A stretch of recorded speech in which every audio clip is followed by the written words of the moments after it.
Olá, bem-vindas e bem-vindos ao último Vamos Falar de Fundo de Baristas deste ano de 2024, um ano que já vai longo, o mundo de Fórmula 1 já acabou e tenho aqui comigo hoje o Vasco Pinheiro e o João Moral para fazermos aqui uma pequena revista do ano através dos nossos melhores e piores momentos da temporada, aquilo que nos marcou mais ao longo dos últimos 8 meses e pico.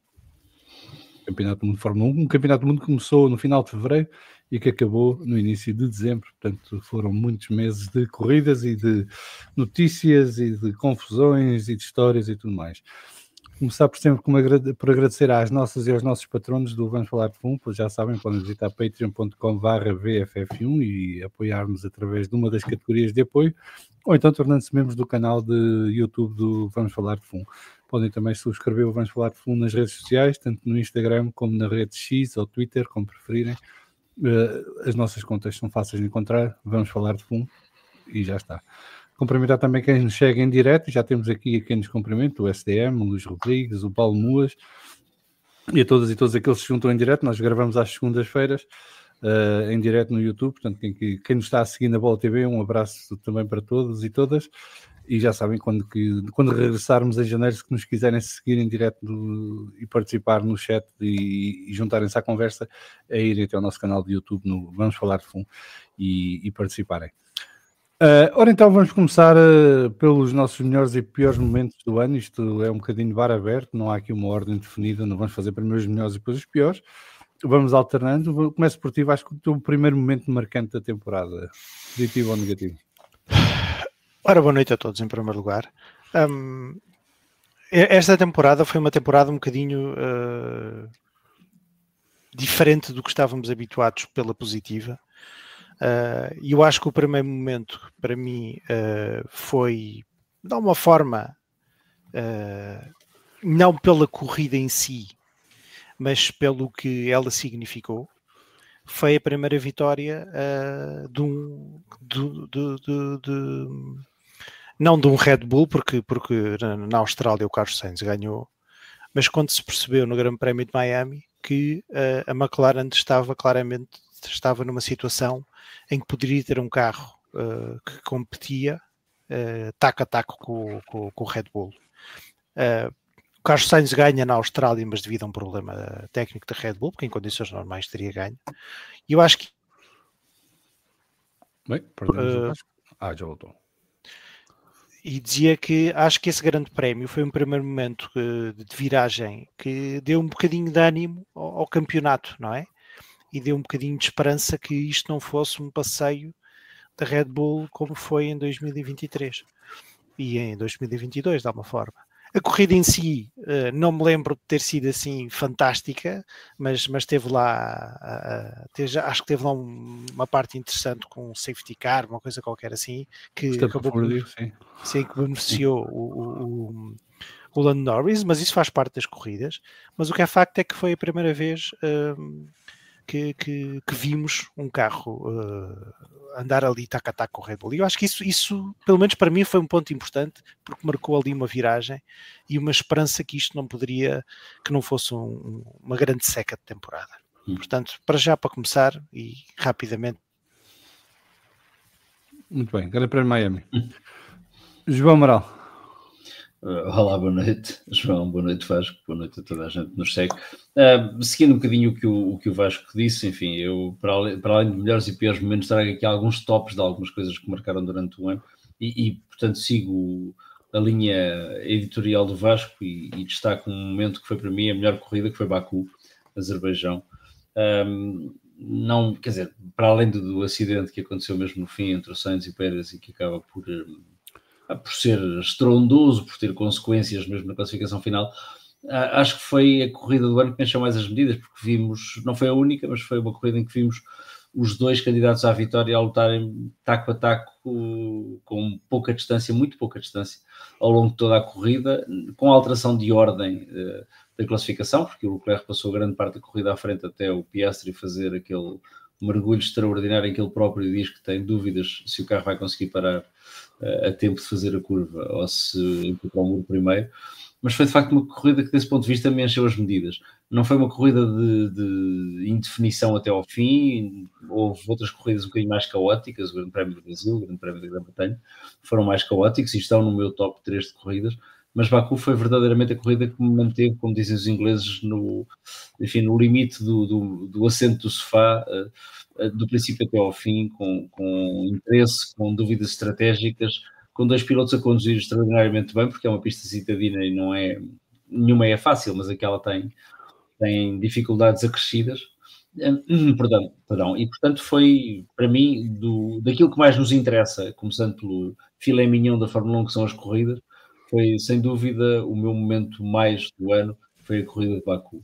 É verdade que nenhum dos 2 pilotos que andou a disputar a vitória era algum dos candidatos pelo título já naquela altura, e se calhar isso até lhe deu mais graça pelo facto de estarem um bocadinho mais despreocupados naquela disputa. Mas há, dentro dessa luta titânica entre o Leclerc e o Piastri, um momento extraordinário, enfim, que eles próprios comentam no cool-down room, que é o momento em que entram na reta da meta os dois em drift, com a traseira a ultrapassar a parte da frente do carro, e quando o Leclerc, creio que vai à frente, faz isso, o Piastri atrás faz exatamente a mesma coisa, um bocadinho daquilo que nos acontece quando vamos atrás de um carro e cometemos o mesmo erro que o carro da frente. Só que ali foi um erro sem consequências, sem ser uma imagem extraordinária, que para mim, na realidade, marca o ano 2024. Mais uma vez digo, sem consequência, provavelmente, para o campeonato de pilotos. Estamos a falar de 2 pilotos que acabaram, não nos 2 primeiros lugares do campeonato, mas que foi condução pura e foi disputa pura, leal, enfim, aguerrida, do primeiro não até à última volta, mas sei lá, até 5 voltas do fim e os pneus do Leclerc acabarem. Foi esse, seguramente, o meu momento alto de 2024. Ora, eu não tenho um momento alto ou um momento baixo de 2024 e vou fazer um bocadinho de batota porque não vou falar de nenhuma corrida, vou falar de um momento que aconteceu logo em janeiro, final de janeiro, início de fevereiro, foi o anúncio da ida de Lewis Hamilton para a Ferrari, que veio aqui, foi um tsunami, ninguém estava a contar que isso pudesse acontecer. Acho que já tínhamos todos desistido dessa possibilidade, apesar do namoro ser longo entre Lewis Hamilton e a escuderia, mas a verdade é que, seja para abafar a notícia da recusa da entrada da Andretti na altura, seja porque foi nesse momento que as coisas se propiciaram, a verdade é que Lewis Hamilton assina para 2025 e 2026 com a Ferrari, e vai-se juntar a Charles Leclerc para o ano, na mítica marca italiana, o que causou aqui um turbilhão no mercado de pilotos, em que de repente ninguém tinha o lugar seguro, porque abrindo-se uma vaga na Mercedes, aquilo criou um efeito dominó que podia dar para muita coisa. A revolução foi menor do que aquilo que esperávamos na altura, porque havia várias possibilidades de efeito dominó, mas a verdade é que tivemos o mercado de pilotos em pleno início de temporada, que é uma coisa que eu não me lembro de ter visto nunca, normalmente é na altura do verão. Este ano tivemos logo ali em fevereiro, março, abril, em que os principais pilotos se posicionaram e renovaram contratos. Isto tudo porque 2026 é o ano-chave, não é? Toda a gente está a olhar para 2026, não é para 2025, de poderem estar na melhor equipa, no melhor projeto, no início do novo regulamento, e de repente a decisão de Lewis Hamilton colocou no centro do mercado de pilotos Fernando Alonso, que é o piloto mais veterano do campeonato, mas foi aquele que de repente tinha o controle do mercado nas suas mãos, porque podia decidir uma série de opções. Ele recusou a ida para a Mercedes, namorou com a Red Bull, mas não se concretizou e acabou por renovar com a Aston Martin, onde vai ficar até 2026 também. No meio disto tudo, a grande vítima foi Carlos Sainz, que perdeu o seu lugar na Ferrari sem ter feito muita coisa para o perder, portanto estava a fazer um bom trabalho e voltou a fazer um bom trabalho este ano e quase ganhava o Campeonato do Mundo de Construtores com o Charles Leclerc, mas a verdade é que Sainz acabou destinado não à pior equipa do ano, porque essa foi a Sauber, mas à segunda pior equipa do ano, que é a Williams, e para o ano irá estar ao volante de um dos carros de Grove, um bocadinho fora de posição àquilo que se habitou nos últimos anos. Este para mim foi o primeiro grande momento marcante de 2024 e a partir daí houve um conjunto de histórias que se desenvolveram, nomeadamente a questão de Max Verstappen e da Red Bull, com a situação do Christian Horner, que parece que adormeceu, mas não se resolveu. mas a verdade é que de repente havia uma vaga na Mercedes que poderia bem ser para Max Verstappen e poderá vir a ser no futuro, coisa que não estava nos planos de ninguém e que agitou muitas águas da Fórmula 1. Vasco, passando o microfone e o volante outra vez, o teu próximo momento marcante de 2024. O meu próximo momento marcante é a corrida que mais gostei de ver, e para mim foi o Grande Prémio de Itália. Não que eu seja um ferrarista, mas porque foi um resultado que ninguém estava à espera e que é consequência de uma coisa que hoje em dia eu acho que ainda não se continua a valorizar o suficiente, que é a estratégia. Muito vezes Hoje estás aos cortes, Vasco. Não sei o que é que se passa com a tua internet, mas... E agora? Agora estás bem. Agora estamos a ouvir outra vez. Pronto, então vamos lá tentar.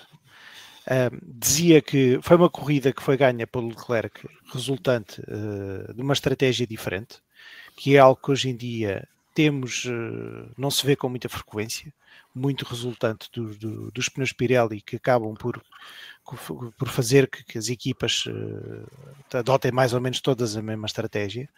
E foi bom de ver, porque claramente o Leclerc e a Ferrari, que não costumam acertar nas estratégias, dessa vez acertaram. E foi giro ver isso acontecer em casa. Portanto, acho que foi um momento engraçado. Não é um interessantes, é mais engraçado no fundo pela história que a equipa, que o circuito tem, mas eu gostei muito dessa corrida. Muito bem, João? Bem, eu como já falei da corrida que gostei mais, e pegando um bocadinho no ponto que deixaste do momento marcante do Lewis Hamilton, marco como ponto negativo uma coisa que me disse mais do que eu estava à espera, que foram despedidas de pilotos, não tanto pelas saudades que vou ter dele, apesar deles que eu sou apesar de eu ser um saudosista, mas mais pela forma como fizeram. E houve duas despedidas de pilotos que me marcaram, uma porque foi tardia e acabou por manchar uma carreira que eu francamente apreciei, falámos dele várias vezes aqui em vários domingos ou segundas de debrief, que foi o Daniel Ricciardo. Enfim, prolongou a agonia muito mais do que seria desejável, consigo compreender o desejo de perceber se ainda tinha a chama, consigo perceber que o resultado do teste feito com o Red Bull ano passado em Silverstone lhe abriu perspectivas de voltar a ser o piloto que era, mas nunca voltou. E, portanto, sem culpa nenhuma das equipas por onde passou, ou sem culpa das equipas por onde passou, não digo culpa nenhuma, o Daniel Ricciardo estragou um bocadinho a imagem que eu tinha dele, não este ano necessariamente, mas enfim, pôs um ponto final para já, pelo menos, numa carreira que até a certo ponto, até ao momento em que saiu da Red Bull, primeiro ano da Renault, segundo ano da Renault, é uma carreira feita de um piloto hiper rápido, sem dúvida, mas sobretudo com uma personalidade, enfim, jovial e fresca, que faz falta à Fórmula 1, às vezes excessivamente corporativa e cinzenta. Outra é de um piloto pelo qual nunca nutri qualquer tipo de sentimento simpático, nem antipático na realidade, é um bocadinho indiferente. Eu aprecio todos os pilotos de Fórmula 1, mas não posso ser acusado nunca de ser fã do Esteban Ocon, sobretudo quando ele estava na Alpine a empurrar o Fernando Alonso para todos os lados, menos para a frente. Agora acho que aquilo que a Alpine lhe fez, sendo uma decisão típica de Flávio Briatore, e é bom que nos habituemos a ver a Alpine a ser alvo destas decisões rápidas e obviamente do ponto de vista do Flávio Briatore eficazes, não tenho dúvida da capacidade trazer sucesso à equipa. Acho que o Esteban Ocon fez pela Alpine algo que justificava terem deixado de fazer a última corrida de um ponto de vista meramente romântico e sentimental, que não é de todo o ponto de vista de quem gera uma equipa de Fórmula 1 ou de quem gera seja que organização for. E portanto isso custou-me um bocadinho. Não se despediu da Fórmula 1, obviamente, vai voltar, já voltou, aliás, os testes de final de temporada a conduzir para a sua nova equipa, mas o facto de não terem deixado de fazer a corrida da Abu Dhabi marcou-me e desgostou-me, e é portanto um primeiro, longe de ser o ponto mais negativo de 2024, esse vou guardar para o fim, mas é um primeiro ponto negativo de 2024, uma temporada muito comprida, uma verdadeira maratona, em que as decisões tomadas em relação a estes dois pilotos acabaram por motivos diferentes por me marcar negativamente. Mas eu quero adicionar um terceiro caso a essa lista, Uhum. que é Valtteri Bottas, não é? Um piloto que foi vice-campeão do mundo, já ganhou muitas corridas, foi parelha imprescindível de Lewis Hamilton durante várias temporadas em que ele ganhou os campeonatos do mundo, o Lewis Hamilton, mas em que Valtteri Bottas foi o fiel escudeiro e que ajudou a Mercedes a conquistar os campeonatos construtores e ajudou o Lewis a ter uma margem de segurança confortável para o resto do pelotão em muitas corridas. E não sabemos se acabou a carreira na Fórmula 1, não sabemos se vai ser piloto de reserva de alguém, não houve um gesto, quer dizer, a FIA preocupou-se em dar, ou a Liberty preocupou-se em dar uma despedida ao Lewis Hamilton da Mercedes, mas não se preocupou a dar uma despedida a alguém que poderá não regressar e que marcou a Fórmula 1 dos últimos anos, quer dizer, tanto nos tempos da Williams como depois, sobretudo nos tempos da Mercedes. O Valtteri Bottas foi um piloto marcante no pelotão, muitas vezes lá na frente, muito rápido, muito consistente. Obviamente não tinha andamento para o Lewis Hamilton, mas era um piloto de segundo escalão, de alto nível, e deixa-me assim um bocadinho desconsolado este tipo de despedidas. Parece que não se valoriza a prata da casa.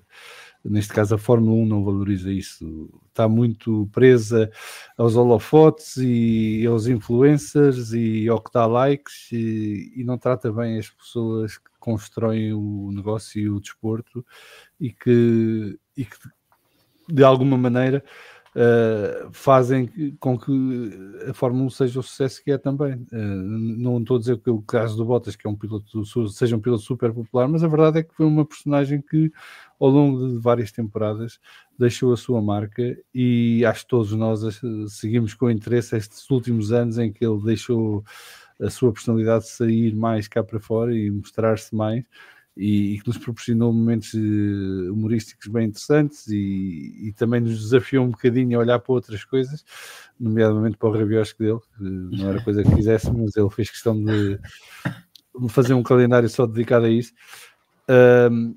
E pronto, deixa-me triste estas situações. Houve outro piloto também, sei que é o Zhu, menor impacto na Fórmula 1 e menos tempo na Fórmula 1, mas foi o primeiro piloto chinês, a pontuar, e de repente vai sair da Fórmula 1 e ninguém sabe. Não há um momento que marque tudo isso. E o Kevin Magnussen foi outro que sai, vai agora para a BMW no WEC, que também ao longo de muitas temporadas proporcionam momentos inesquecíveis para o bem e para o mal. Muitas vezes para o mal, e eu já o critiquei muito aqui, mas foi um piloto agora que errou que perdeu o pio. Não. Continua. Não, és tu que estás aos cortes. É a tua internet, Vasco. Lamento. Não pagas as contas, depois é isto. Mas a usar dos vizinhos. Eu acho que este parênteses foi para criticar o Kevin Magnussen. O Vasco não gostava do Kevin Magnussen. Exatamente. Esse grande viking da Fórmula 1. Mas é esquisito como um desporto tão grande e com tantos recursos e com tantas capacidades mediáticas não consiga encontrar maneira de homenagear os seus no momento em que saem da Fórmula 1. E, no entanto, encontram capacidade para fazer uma festa para alguém que vai mudar de equipa.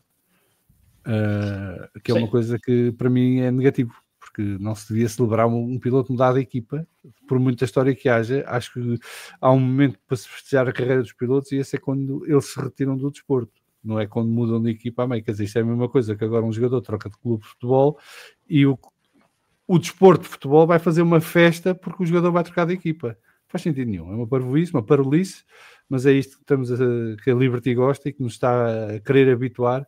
Eu vou recusando, espero que haja mais gente que recuse, mas é um mau sinal para mim, tudo isto. E com isto passo para o meu segundo momento marcante de 2024, porque mais uma vez não é uma corrida, mas a saída da Adrian Newey da Red Bull e a posterior entrada de Adrian Newey na Aston Martin. Esta é uma movimentação que pode marcar um antes e um depois na Fórmula 1. Adrian Newey era uma peça fundamental no sucesso da Red Bull. Estava na Red Bull desde 2007, portanto há 17 anos que era chefe técnico da Red Bull, e pelas suas mãos passaram alguns dos melhores carros da história da Fórmula 1, não só na Red Bull, mas também na McLaren e na Williams, e o melhor de todos, o Leyton-House. E de repente, também já por consequência daquele processo inicial de confusão com o Christian Horner e a assistente, que ainda está por resolver, decidiu bater com a porta e sair da Red Bull. Houve muitos rumores, meses e meses de rumores. Assinou pela Ferrari 37 vezes, pelo menos.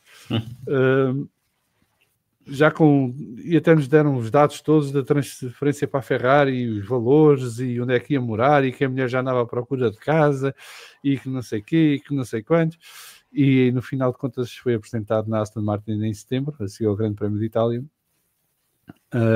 E é aí que vai trabalhar, com a particularidade de que se torna sócio da Aston Martin. Não é só uma contratação técnica da Aston Martin, entra diretamente para o grupo de sócios detentores da Aston Martin na Fórmula 1, e certamente que será muito interessante seguir nos próximos anos o percurso de Adrian Newey na Aston Martin e aquilo que poderá fazer na Aston Martin, até porque isso depois desencadeou um conjunto de outras situações, porque entretanto a Aston Martin conseguiu buscar o Andy Cowell, que é, se quisermos, o Newey dos motores da Mercedes, dos motores híbridos da Mercedes, que é agora CEO da Aston Martin. Conseguiu ir buscar Enrico Cardillo à Ferrari, o homem que desenhou o carro deste ano e que por pouco não foi campeão do mundo de construtores, e portanto está-se a formar ali uma equipa técnica de sonho na Aston Martin. Não sei se vai funcionar a tempo do Alonso ainda ter um carro para lutar por campeonatos do mundo, mas criou-nos a todos a ilusão de que isso poderá ser possível e poderemos ver uma última campanha dourada de Fernando Alonso na Fórmula 1 a lutar por campeonatos do mundo, que é onde ele deve estar sempre, e que infelizmente não tem tido essa oportunidade nas últimas temporadas. Vasco, a ver se não falha agora a tua internet, continuando na senda dos momentos que marcaram 2024. Pegando na saída do Adrian Newey da Red Bull, para mim outro momento marcante é, não podemos dizer que foi apenas por essa razão, porque não é, é o declínio da Red Bull. O declínio da Red Bull começa com a morte do senhor Matesis, ou como é que se diz o nome dele, nunca consigo dizer muito bem. O Didi, como dizia o outro. Parece-me que a Red Bull começa aí a sua trajetória descendente. Em 2024, claramente depois da confusão do Christian Horner, que já falava. Não, isto hoje não está bom para o Vasco. Já voltaste? Já me ouve? Agora já voltaste. O teu som está mais ou menos como um kick-salver, mas... É mais ou menos isso. Mas dizia que depois da saída do Adrian Newey, percebeu-se que a equipa estava claramente num desgoverno. E aqui ligo para ou seja, tentando fazer um 2 em 1, que é outro momento para mim que é importante, que é a forma como o Max Verstappen, apesar de tudo, de ter um carro que claramente não era o melhor da grelha. Claro que teve uma vantagem inicial muito, muito grande, e isso ele foi conseguindo gerir, mas é impressionante como é que uma equipa que parecia tão bem estruturada, que estava tão preparada. Pois estava, mas agora já não está. E agora? Podes continuar. Que estava tão preparada para ganhar e que de repente que parece que vai abaixo como um baralho de cartas e um castelo de cartas. E isso acaba por ser... claro que as outras equipas também acabaram por evoluir, portanto não foi só o Red Bull que ficou estagnado e que teve problemas, mas eu acho que isso é um momento marcante, e repito, a forma como o Verstappen acaba por conseguir ganhar o campeonato, claro que existe aqui uma mistura de inabilidade da McLaren em conseguir gerir ou conseguir apostar num cavalo único e dar uma chance ao Lando Norris, mas acho que este campeonato é o campeonato ganho por Verstappen, é dele, não é da equipa, é apenas dele. E eu acho que isso é relevante. Certo. Desculpa, antes de passarmos a um ponto seguinte, só pegar daquilo que tu disseste, porque chama-me a atenção, concordando com o que disseste, obviamente, para uma coisa que não deixa de ser interessante. Primeiro, quando começámos o ano, não sei se lembram, mas tínhamos todos a perspectiva de que a Red Bull dominasse isto como 2023 e a limpar o chão com as equipas. Até porque a pré-temporada indicava isso. Os testes de pré-temporada mostravam-nos um Red Bull tão mais rápido que os outros carros, como aquele que tinha ganho em 2023. Dados de GPS mostravam-no 20 km por hora mais rápido do que os outros em certas curvas no Bahrein. A perspectiva que tínhamos era de um ano, e falámos sobre isso, quer em off, quer aqui, era de um ano, eu não quero dizer igualmente maçador, porque 2023 não foi um ano maçador, mas igualmente maçador na luta pela vitória. Estivemos nos antípodas disso. Não foi um campeonato disputado até à última curva da última pista, mas foi um campeonato, sob todos os pontos de vista, extraordinariamente competitivo e com disputa, como o Vasco também já disse, muito alargado, ainda por cima democratizado desse ponto de vista, o que pode ter sido uma das sortes do Max Verstappen e da Red Bull. E já agora deixa-me só ler aqui, desculpa lá, só para aproveitar, o Luís Tiago Martins estava a dizer que para ele o melhor momento do ano foi mesmo haver 7 vencedores de grandes prémios, nunca sabíamos quem estava em forma ou não. E precisamente pegando nisso, que fazer esse paralelismo, quer com as perspectivas que tínhamos no início da temporada e com aquilo que o Vasco estava a dizer da queda de desempenho da Red Bull, que é drástica, que é radical, mas também com o facto de eu achar que isso isso seria possível em qualquer contexto, mas com estas regras, com este tipo de carros, isso tornou-se bastante evidente. Ou seja, nós assistimos no primeiro ano, em 2022, um início de campeonato algo disputado entre a Red Bull e a Ferrari, e a Red Bull, a partir de certa altura, passeou e dominou. Em 2023, nem vale a pena falar de competitividade na luta pela vitória, não é no campeonato. O campeonato atrás da Red Bull foi extraordinariamente competitivo. E em 2024 vimos todas as equipas a lutarem, fim de semana sim, fim de semana não, para perceberem exatamente o que é que o seu carro ia fazer naquele fim de semana, naquela pista, com aquelas características, com o calor, com o frio, com a chuva. E isso foi mais uma incógnita que tivemos. Ou seja, é verdade que a Red Bull entrou em convulsão interna, entrou em autodestruição, carregaram no botão que lhes dava uns meses para se autodestruir, mas é verdade também que os outros foram profissionais e competentes do ponto de vista da melhoria da performance dos carros deles, mas aquilo que para mim mais ressaltou deste ano foi o facto de ser muito difícil para todas as equipas, mesmo para a Red Bull, que acertou de uma forma tão extraordinária em 2023, a forma mais extraordinária em que alguém já acertou num carro na Fórmula 1, em 2024 ter essa dificuldade toda de fim de semana, de nunca saber, ou seja, independentemente desse declínio que tu salientaste e que é óbvio, há uma grande indefinição, uma grande incógnita para saber como é que o carro se vai comportar num determinado fim de semana e às vezes até dentro do próprio fim de semana grandes mudanças de competitividade de um carro e de uma equipa, acertando ali num momento.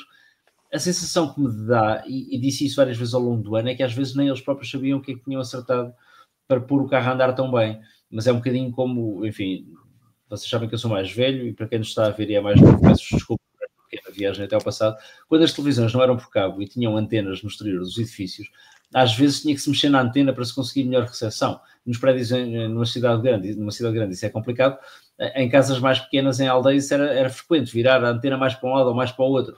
E no momento em que acertávamos naquela recepção espetacular em que já conseguíamos ver o jogo de bola que por acaso dava e era o único que ia dar num intervalo de 15 dias, a palavra de ordem dos nossos pais, porque era eu que mexia na antena, era não mexe, deixa assim. E isto para mim os carros de Fórmula 1 em 2024. E tinha sorte quando dizia, deixa de estar aí, fica aí.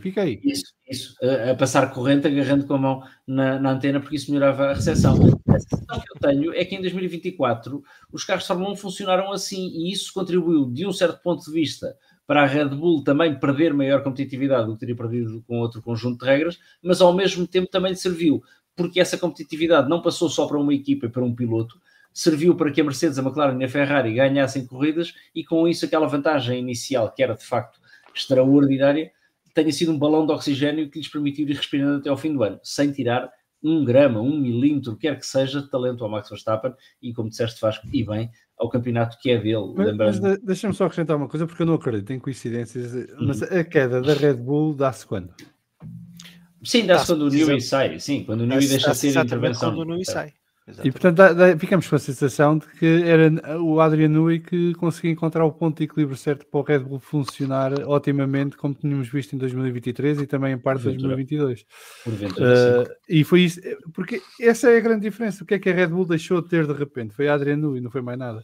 O resto da equipa manteve-se. este ano pelo menos. Há pessoas que vão ser como o Jonathan Whitley, que vai sair agora para a Sauber, mas o Adrian Newey, a partir do momento em que sai, a Red Bull desce a pique, a ponto de em alguns momentos ser a quarta equipa, nem era a terceira. E de facto foi preciso o talento extraordinário de Max Verstappen para fazer um Alonso 2012 durante uma parte da temporada, que era com um carro muito menos competitivo que os seus rivais diretos, conseguir meter o carro onde não devia estar e sacar pódios e quartos lugares e terceiros lugares, quando ninguém o esperava, não é? Também a beneficiar muito dos erros dos adversários, a verdade seja dita, mas isso faz parte porque um grande campeão sabe aproveitar isso tudo e transformar tudo que seja um handicap numa vantagem se tiver maior oportunidade, e o Max fez isso durante vários grandes prémios este ano. Mas bom, continuando com os teus... Certo, eu ia falar, tentando seguir também um bocadinho a tua linha editorial, não falando só de coisas concretas, já lá vamos, eu tenho, se quiserem, para mim aquilo que é a ultrapassagem do ano, a pole position do ano, por aí fora, mas isso é rápido de se dizer. Um dos momentos que me marcou, porque estamos em 2024 e passaram 30 anos sobre um ano marcante para a Fórmula 1, foram as homenagens e as cerimónias de recordação do Ayrton Senna. E isto prende-se com dois aspectos, um dos quais o Salviano já falou. Ponto 1, a essência. O Ayrton Senna, os 30 anos da morte dele, os 30 anos de um ano fatídico para a Fórmula 1 e de um ano que quem acompanhou não pode esquecer nunca. E com esta nota prévia que eu faço sempre, eu não sou um fã do Ayrton Senna. Fã no sentido de querer que ele ganhasse todas as corridas, torcer sempre por ele, pelo contrário, torcia pelos rivais dele, começando pelo Nelson Piquet, e muitas vezes pelo Alain Prost, e não tenho vergonha de dizer, e se me quiserem cancelar por causa disso, paciência. As cerimónias foram interessantes, é sempre bom ver carros de Fórmula 1 antigos em pista, ouvir o barulho dos motores V8 ou V10, foi o caso em Imola e em São Paulo, é extraordinário. A cor dos carros patrocinados pelo Marlboro, que na televisão parece encarnado, mas que ao vivo é um cor de laranja que quase fere os olhos, é fabuloso. E o piloto brasileiro, não sendo, mais uma vez, volto a dizer, um ídolo meu no sentido de o acompanhar, de querer que ele ganhasse sempre, é para quem gosta de Fórmula 1, e eu acho que se vê que gosta um bocadinho de Fórmula 1, é um semideus deste desporto, desta modalidade, e é alguém que deixou um vazio extraordinário, quer pelo talento que tinha, quer pelo carisma que tinha, quer pela forma como desapareceu das nossas vidas de um momento para o outro, e à nossa frente, em direto. Não foi uma morte num acidente de aviação, não foi nada disso. Estávamos no domingo à tarde a seguir uma corrida de Fórmula 1 com a mesma paixão com que seguimos hoje, com um bocadinho mais de energia, no meu caso, porque tinha 22 anos, 21. E aquilo marcou-me para toda a vida. E, portanto, as homenagens são bonitas. São tudo aquilo que eu gosto. Carros antigos, saudosismo e lembrar aquele capacete amarelo que era absolutamente mítico. Segundo aspecto das cerimónias, que não deixa de me causar alguma estranheza depois, é a forma como elas são temperadas por tudo o que é a sociedade moderna e toda a parte das redes sociais e da onda que vem atrás das coisas, que é inevitável. Vivemos no mundo em que vivemos, não podemos remar contra a maré, mas cria-se depois uma onda... que eu já nem sei descrever, porque não é mediática, não é de marketing, é da opinião livre das pessoas, e é bom que assim seja, mas cria-se uma onda de endeusamento e de deificação de pessoas que nunca ninguém, que a maior parte das pessoas que fazem e contribuem para ela, nunca viu ocorrer. Isso espanta-me um bocadinho, porque se criam vilões que não eram vilões. Todas as histórias precisam do mal da fita, mas não havia vilões, e portanto quando vejo, mal dizer, pilotos que lutaram contra o Ayrton Senna, e estou a falar concretamente do Alain Prost, de que também nunca fui fã, era fã do Nelson Piquet, volto a dizer, portanto não podia apreciar do ponto de vista do fã nenhum destes dois pilotos. Custa-me um bocadinho, porque estamos às vezes a passar ao lado de pessoas extraordinariamente talentosas e de pilotos que conseguiram fazer frente a um colosso como era o Ayrton Senna, e não foi só fazer frente, foi fazer melhores resultados do que ele, por muito que custa admitir a muita gente. Vamos ser honestos, o Alain Prost foi o melhor piloto da Fórmula 1 dos anos 80, mas de longe. Eu acho que o Alain Prost é uma candidatura séria para ter sido um dos melhores 3 pilotos de Fórmula 1 de sempre, e digo isso ao fim de 52 anos. Eu não sou fã do Alain Prost, volto a dizer isso, e eu sei que isto é sobre a temporada de 2024, mas foi em 2024 que voltámos a esse ano de 94, em que o Alain Prost tinha abandonado a Fórmula 1 de um certo ponto voluntariamente, cansado de lutas internas com o Ayrton Senna, porque, quer dizer, era o obstáculo que estava entre ele e mais campeonatos do mundo. Vê-los lutar foi absolutamente extraordinário, ninguém se pode esquecer daquilo que viu, e gostei das cerimónias de recordação do Ayrton Senna. Não gosto desta onda que se cria depois deste mundo polarizado em que o Ayrton Senna era um deus e os outros eram todos diabos. Nem ele era deus, nem os outros eram diabos, e a Fórmula 1 era já na altura um desporto extraordinário. Desculpa. Muito bem, continuando, um dos outros momentos marcantes. Dizer qualquer coisa sobre o Senna, já não, agora. Não. Tu estás sempre a querer falar do Senna e não pode ser.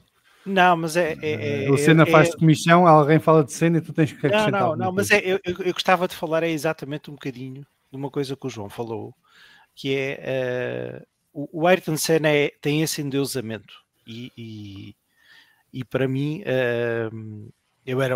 para mim o Senna foi o melhor piloto de sempre, vocês sabem disso, mas há uma coisa que eu hoje em dia tenho pena que não seja mostrado, que é no fundo nós vimos sempre o quê? Vimos a corrida o choque dele em Suzuka com o Alain Prost num ano, depois no outro ano na grelha de partida, logo na primeira volta, quando o Senna fez o contrário do que o Prost fez. Pronto, isto está mesmo complicado. Mas não se fala sempre, nunca se fala dele como pessoa. E eu acho que isso é um elemento que acho que deveria ser falado. Eu li já várias biografias do Senna. Há partes da vida do Senna que não têm interesse nenhum, como é óbvio. É a vida pessoal de cada um. E as nossas vidas pessoais muitas vezes não podem ser interessantes para nós, mas para o público em geral não tem interesse nenhum. Mas o Senna fez coisas que nunca... que eram muito além da Fórmula 1. Que me parece que depois não tiveram a mesma continuidade de que teriam tido se ele continuasse vivo. E isso é algo que é pouco falado. E tenho pena, porque acho que ele fez muita coisa, deixou um legado grande em vida. Coisas mesmo até que se souberam que só fez. Coisas até que só se soube que foram feitas depois dele morrer. E isso é um aspecto humano que eu acho que também é importante dar a esse endeusamento que muitas vezes é exagerado. Tens a dizer que não estava nas minhas previsões nos marcantes de 2024 estávamos a falar de Ayrton Senna, mas pronto, faz parte. Deixa-me ler aqui alguns comentários entanto para não ir acumulando. O Rui Tavares a falar do Valtteri Bottas diz que leu em algum lado que ele foi para aqui porque o Vasseur teria apresentado um plano de 3 anos e que acabou na saída do Vasseur para a Ferrari. O Bottas inclusive diz que foi um erro ter ido para a Sauber e que se fosse hoje não tinha ido. O Luís Tiago Martins diz que vamos ter saudades do mais racer de todos, um tal de Kevin Magnussen. O STM diz que a Red Bull estava à beira do abismo, mas tomou a decisão correta e deu o passo em frente. E o Luís Tiago Martins diz que o ponto negativo foi a promessa da Aston Martin, começou relativamente bem, mas depois foi o declínio, não fosse o Fernando Alonso e os resultados ainda seriam piores. Acho que isso vai estar na lista ali do João Amaral, certamente. Portanto, deixo para ele pega nisso mais à frente. Mas eu estava a dizer que outro momento que me marcou para mim foi a primeira vitória de Oscar Piastri, marcou pela positiva e pela negativa. Eu tive a sorte de ir a 2 grandes prémios ao vivo este ano, portanto fui ao Grande Prémio do Bahrein no arranque da temporada e depois fui ao Grande Prémio da Hungria, que é o meu Grande Prémio caseiro, que eu vivo em Budapeste. E portanto, como testemunhei a primeira vitória do Ocon, também testemunhei a primeira vitória do Piastri. Mas as circunstâncias em que testemunhei essa primeira vitória foram um bocado esquisitas, porque foi uma embrulhada da McLaren, que geriu mal as paragens nas boxes e fez um undercut do Norris ao Piastri, sim, dizem eles. E depois andámos a ouvir os rádios da McLaren desesperada a tentar convencer o Norris a devolver a posição ao Piastri. O que é perfeitamente estapafúrdio, porque naquele momento, se estamos todos recordados, o Norris estava-se a assumir como candidato ao título contra Max Verstappen e, portanto, precisava de recuperar o máximo de pontos possíveis a Max Verstappen e a McLaren tinha que fazer ali uma marcação de terreno, não é? Dizer ao Max, cuidado que nós vamos com tudo e temos a equipa alinhada para esse desígnio que é transformar Lando Norris num campeão do mundo de Fórmula 1. Pois senão que a McLaren decidiu que o mais justo era devolver a posição ao Oscar Piastri. Quem estava na pista, nós estávamos todos convencidos que o undercut tinha sido propositado. E mais chateados, menos chateados por causa da situação, acho que toda a gente aceitava aquilo. O que se torna difícil de aceitar é a palhaçada que se seguiu de obrigarem o rapaz a devolver a posição ao colega quando o Norris nem tinha culpa nenhuma do sucedido. Foi um erro da equipa. E a verdade é que isso marcou um ponto de viragem no campeonato do mundo de pilotos, porque a seguir veio o Grande Prémio da Bélgica, em que o Max Verstappen tem uma penalização e sai lá atrás e acaba a corrida à frente do Lando Norris. E, portanto, do ponto de vista psicológico, o Norris tem duas corridas finais antes da pausa de verão assassinas, porque na Hungria, quando estava a dominar, e na altura em que ele lhe é pedido para devolver a posição, estava a ganhar terreno ao seu colega de equipa, estava bastante mais rápido que o Oscar Piastri, e obrigaram a travar o rapaz e a deixar passar o Piastri, e depois, logo a seguir na Bélgica, em que podia ter capitalizado uma penalização de Max Verstappen, acaba por ficar atrás do piloto neerlandês, e portanto ele vai para as férias de verão já a 90% convencido que isto não vai dar, e acho que foi uma falha tremenda da McLaren nesse Grande Prémio da Hungria. Acho que é daquelas coisas que eles vão ter que estudar agora na pausa de inverno e perceber que não podem voltar a repetir, porque é insustentável isto numa equipa que luta por campeonatos do mundo, seja de pilotos, seja de construtores. No caso de construtores, conseguiram à última garantir, mas também fizeram tudo para não ganhar esse campeonato. Acho que só mesmo a superioridade do carro e a consistência e a fiabilidade do McLaren deste ano é que permitiu que o campeonato do mundo de construtores fosse para o Woking. Mas os sinais não são nada positivos e fico com a sensação clara e absoluta de que houvesse do lado da Ferrari uma pontinha de sorte ali nos meses de maio e junho e isto tinha ido para Maranello, não tinha ido para o Woking. Vasco, queres falar de Senna ou queres falar do tema? Não, já de Senna o João Amaral já falou o suficiente. Eu agora gostava de falar, eu não estou fisgado na Red Bull, mas gostava de falar de duas coisas que gravitam na Red Bull há já vários anos. Uma é a pseudo ou não saída do... Saída de quem, homem? Saída de quem? Diz lá. Saída do Sérgio Pérez da Red Bull. Pronto. E que liga com uma outra coisa que continua a ser um desastre, que é o programa de talentos da Red Bull. Ou seja, não porque não existam talentos, existem. O Liam Lawson é um talento. O Tsunoda, apesar de tudo, é um piloto interessante e é japonês, que o torna ainda mais interessante. Mas o que é facto é que a Red Bull não consegue gerir de forma eficiente esta incongruência. E depois existe outra coisa que pegando até um bocadinho em algo que vocês já disseram, que é a forma como se quebraram contratos.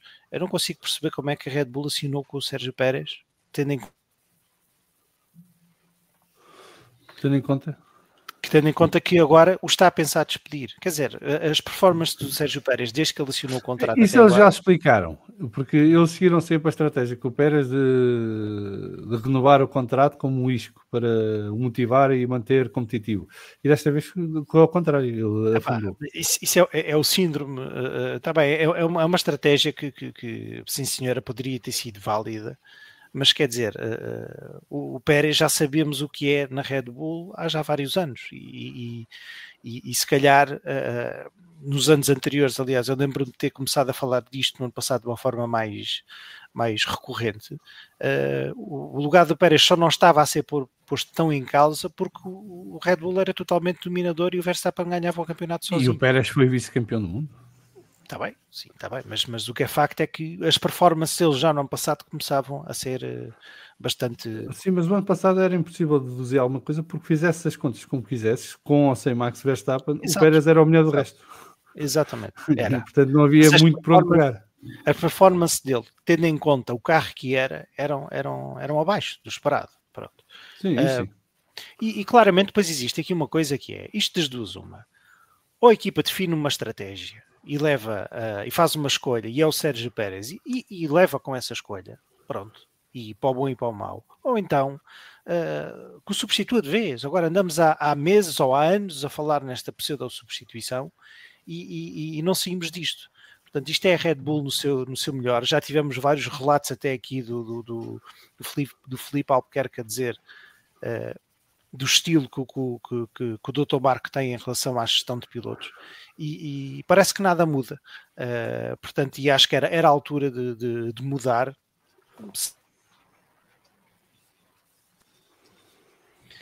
Dizia sendo o Sérgio Pérez ou não mudança, mas que a Red Bull, que isto não seja mais um elemento de estabilização da equipa, que eu acho que vai continuar a ser.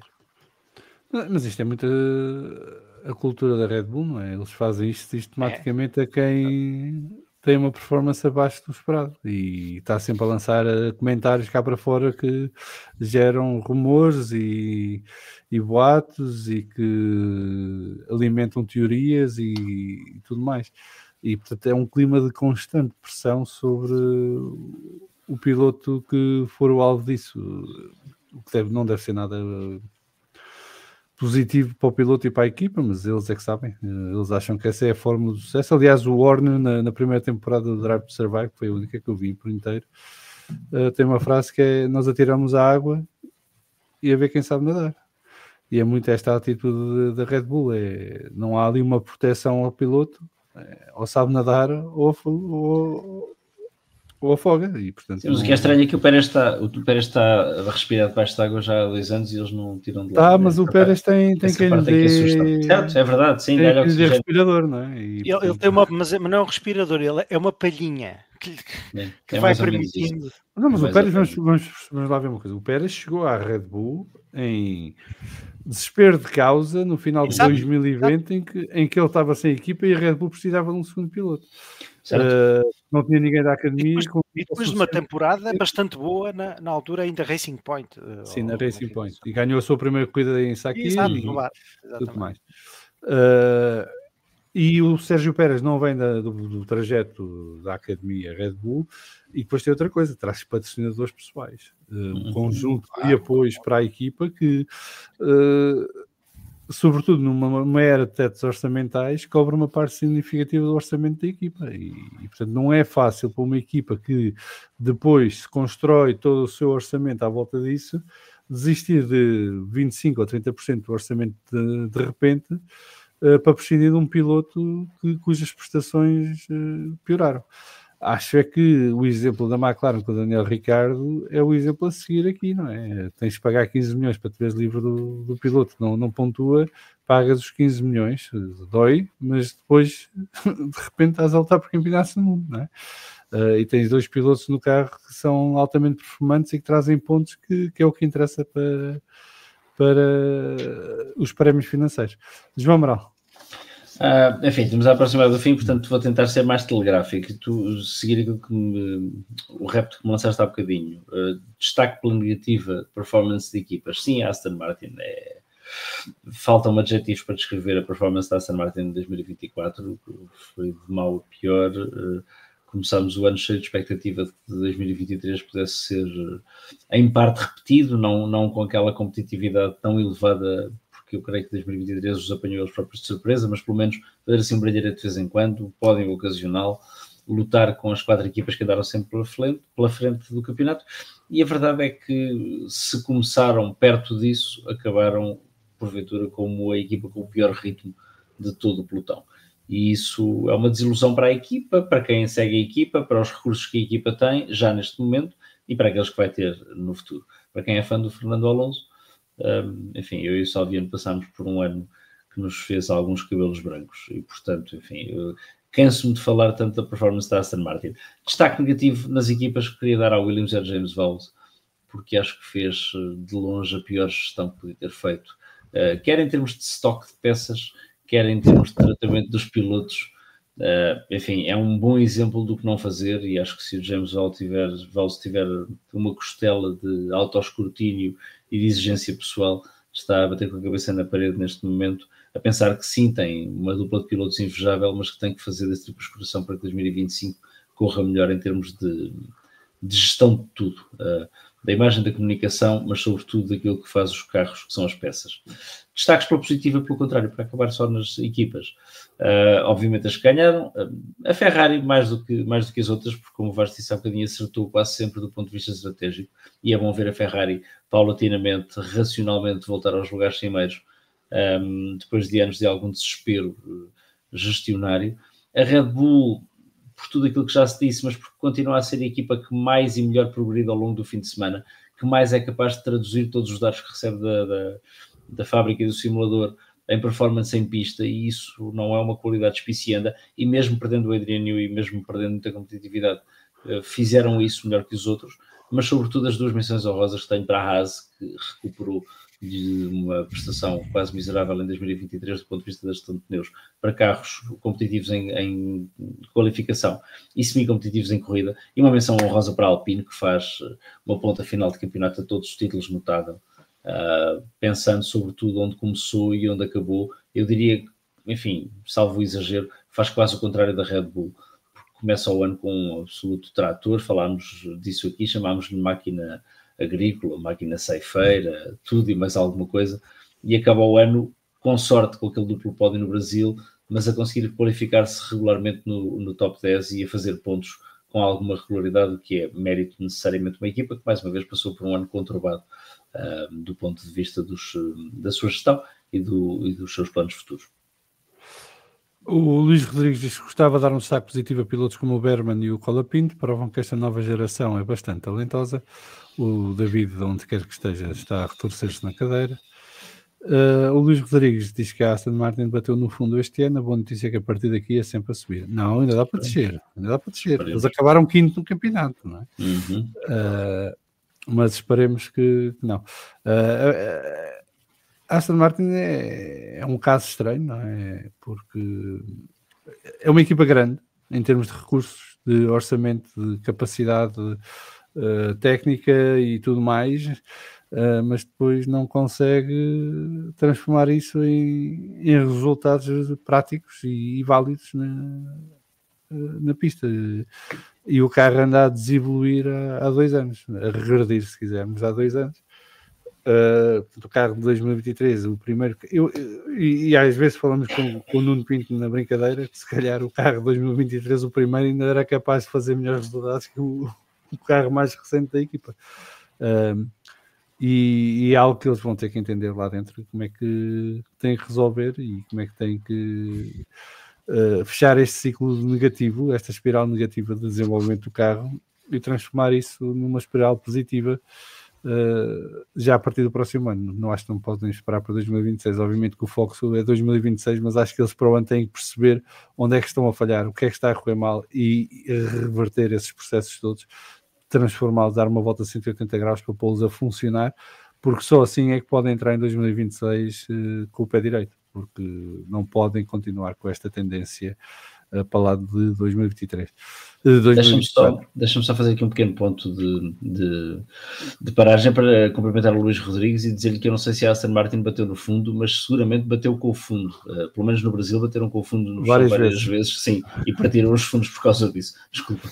E depois foram para a corrida com carros Frankenstein, que era uma coleção do que havia disponível. Isso. Ora, vamos fazer aqui a última ronda dos momentos do ano e, portanto, podem acrescentar aqui mais uma ou duas coisas que tenham pensado, mas que já não vai dar para falar, porque temos 5 minutos para acabar o episódio desta semana e o último do ano. Portanto, começo eu, porque não tinha dito a última ronda anterior. Max Verstappen é um dos destaques do ano. Acho que vimos um Max Verstappen que já tínhamos visto aqui e ali, mas porque o carro era muito superior ou não, ele não precisava de fazer esse esforço. Aqui vimos o Max em várias situações a resolver de forma brilhante as insuficiências do carro, a não cometer erros, que é uma situação que há poucos pilotos que eu tenha visto ao longo da história da Fórmula 1 conseguem fazer longos períodos durante uma temporada sem cometer erros, e numa altura em que qualquer erro poderia ser fatal para as suas ambições. E de facto o Max mostrou um nível superior àquilo que já tínhamos visto, mesmo em 2021. Em 2021 era um duelo diferente, porque tinha Lewis Hamilton com armas idênticas a desafiá-lo, e ele conseguiu superar Lewis Hamilton no final da temporada, e acho que era daqueles anos em que era justo ganhasse um ou ganhasse o outro. Mas o que vimos este ano é que Max estava um passo à frente de qualquer concorrente direto, e que tem truques na manga quando for preciso e quando tiverem apuros para sacar deles e conseguir garantir aquilo que precisa a cada momento. E portanto é o grande destaque de 2024, é a condução de Max Verstappen, para mim. Vasco. Muito rapidamente, fazendo também uma ronda do... Foi tão rápido que já está. Muito bem, é tentativa 2. Os que me surpreenderam e gostei de ver: Piastri, pela maturidade que demonstra sendo tão novo; Sainz, por ter sido despedido e ter feito o ano, que apesar de tudo, a sua imagem consistente; o Alonso, que com um chasso fez maravilhas; o Hülkenberg, que demonstrou ser ainda um piloto muito rápido depois de ter estado tanto tempo parado; e finalmente o Tsunoda, que faz mais pontos sozinho do que todos os companheiros de equipa que teve. Pela negativa, o Bottas, que fez uma temporada miserável, mesmo com o carro mau. O próprio Alexander Albon, não achei que poderia ter feito melhor, apesar de sabemos que o carro não era mau. E depois o Kevin Magnussen, a diferença é enorme, e é um piloto que sinceramente não vou ter saudades, porque realmente não. Este foi mais uma vez a confirmação de que seria que não é um piloto para estar na Fórmula 1 já. E depois, claro, o Sérgio Pérez também, pelas razões que já falámos. João, para fechar? Para fechar, se tivesse que fazer só um destaque, se utilizasse uma técnica muito jornalística de deixar isto numa pirâmide invertida, eu no topo da pirâmide, percebendo tudo o que disseste do Max Verstappen e concordando, deixaria mesmo o Fernando Alonso. E não é só por ser fã do homem, ele pôs aquele carro 16 vezes na Q3, 16 vezes em 24, 16 vezes é uma temporada de Fórmula 1 inteira, daquelas que eu via quando era mais novo. E de todos esses momentos, e portanto quando vi aquilo que para mim foram as melhores qualificações do ano, nem considerei os de Fernando Alonso, porque considero este dado mais relevante, e porque às vezes tendemos a ver só a volta que fez a pole position, ele não fez nenhuma. Mas o momento do Fernando Alonso em qualificação para mim é mesmo em Singapura, quando está prestes a ter um acidente e o engenheiro lhe pergunta: tu carregaste no limitador de velocidade nas boxes por alguma razão específica? Ele disse: sim, porque carreguei em todos os botões para ver se não me espetava contra o muro. É sinal de tudo o que ele andou a fazer com aquele carro, que tinha não sei quantas centenas de cavalos, e mais um, num sentido respeitoso, que era mesmo ele a puxá-lo para a frente. Fez mais uma vez, mais um ano de performances fabulosas. Há de ser, no fim da carreira dele, o melhor piloto de sempre a conduzir maus carros na Fórmula 1, e mesmo assim conseguiu ter 2 campeonatos do mundo. O Max Verstappen, tudo o que disseste, e não para vos irritar, mas porque é a minha convicção profunda, o Charles Leclerc, porque acho que fez sem dúvida o melhor ano de Fórmula 1 desde que chegou à Fórmula 1. Teve um ano constante, teve um companheiro de equipa, como o Vasco disse, extraordinariamente competente, chato, porque é um tipo sempre rápido, é um tipo sempre inteligente, é um tipo que está lá sempre mesmo quando achamos que não está, e mesmo assim conseguiu superiorizar-se a ele. Portanto, acho que o Charles Leclerc fez um ano bastante melhor do que tinha feito em 2022, e com um carro um bocadinho mais competente e é capaz de levar luta pelo Campeonato do Mundo. Muito bem, aqui o Vanei Silva rapidamente está a perguntar: será que a Honda vai tentar levar Tsunoda para a Aston Martin para o lugar do Alonso em 2026? Não, porque o Alonso tem contrato para 2026 e ao dia de hoje é 3 vezes mais piloto que o Tsunoda. O Tsunoda tem potencial, mas não chega ainda para isso. Mas vamos ver o que é que vai acontecer. Poderá ficar com o piloto de reserva da Aston Martin em 2026 e depois ir tentar outras paragens, isso é possível. Vamos falar de Fundo de Debrief fica por aqui em 2024. Nós vamos regressar no dia 13 de janeiro com o Vamos Falar de Fundo de Debrief. Mas, entretanto, vamos ter o Top 10, uma coisa parecida, que é uma nova rubrica do Pedro Filipe e do Luciano Carneiro, em que eles todas as semanas nos vão trazer uns Top 10 qualquer coisa, que no Clube são 10, são sempre 7, 8, 9 ou mais. É o que lhes apetecer. E já a partir da próxima semana, o Top 10 então ocupará o espaço do debrief até dia 13 de janeiro. Até lá, boas festas, fiquem bem, passem estas semanas em família, recuperem e recarreguem as baterias e voltamos em 2025 cheios de força para mais uma temporada de Fórmula 1. Até lá, beijinhos e abraços, boas festas.